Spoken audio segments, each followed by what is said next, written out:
సంగారెడ్డి జిల్లా కేంద్రంలో మెదక్ ఎంపీ రఘునందన్ రావు పర్యటించారు. ఈ సందర్భంగా పటాన్చెరు పట్టణంలో జాతీయ రహదారి విస్తరణ పనుల్లో భాగంగా జరుగుతున్న కబ్జాలను ఆయన పరిశీలించారు. ఇక బీఆర్ఎస్ 10 ఏళ్ల పాలనలో, కాంగ్రెస్ 2 ఏళ్ల పాలనలో ఎవరికి వారు ఇష్టారాజ్యంగా ప్రభుత్వ భూములను కబ్జా చేసి దోచుకున్నారన్నారు ఎంపీ.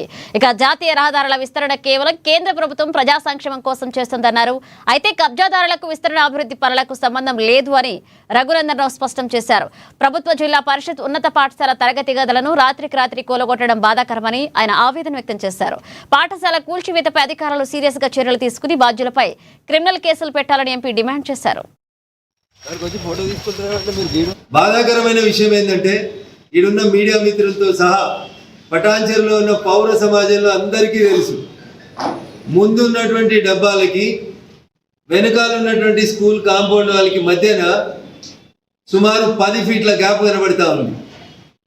రోడ్డు విస్తరణలో భాగంగా ఇక్కడే నేను కూర్చొని నేషనల్ హైవే అధికారులతోటి ఇతర అధికారులతో మాట్లాడినప్పుడు రోడ్డు విస్తరణకు అడ్డంగా ఉన్నటువంటి కరెంటు స్తంభాలని షిఫ్ట్ చేస్తామని చెప్పి ఆ రోజు ఎలక్ట్రిసిటీ అధికారులు అందరూ కూడా ఇక్కడే కింది ఫ్లోర్లో, గ్రౌండ్ ఫ్లోర్లో జరిగిన సమావేశం లోపల చెప్పింది.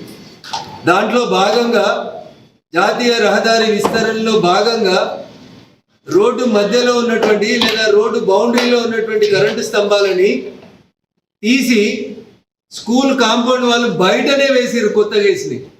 అంటే నేషనల్ హైవే బౌండరీ ఎక్కడి వరకు వస్తుందో ఒకసారి అందరు ఆలోచించుకోవాలి. జిల్లా కలెక్టర్ గారు వచ్చి విజిట్ చేయాలి.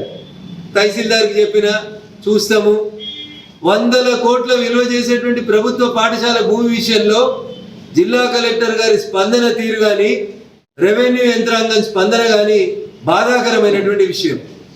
కొంతమంది కబ్జా కోరులకి వత్తాసు పలికే రీతి లోపల జిల్లా రెవెన్యూ యంత్రాంగం పనిచేసింది తప్ప ఇంకొకటి కాదు.